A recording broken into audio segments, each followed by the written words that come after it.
Omwana wange n'angamba nti bafulume nakubira abayaaye nti banaye mujje Kalifa wuuno mujje ngenda basasula abeeka mu nkyawo kubanga offices ezo wetufunira embassy za UK ziri awo wansi kamwoca. Ne bajja awo ne bansanga nga mbadde n'akafuluma bwe nti nemba gwambugo mbadde nzekka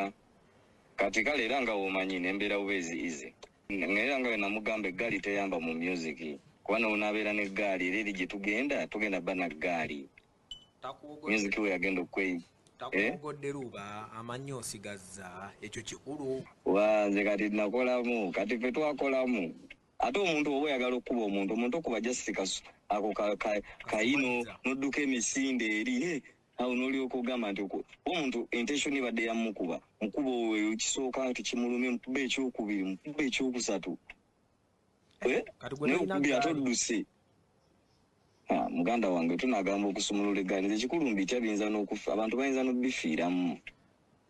kubanga mwana ffe tulina ate abantu ababi ennyo nga tetwagala zookusa babi okitegeera kubanga batambula butambuzi n'abuvubuka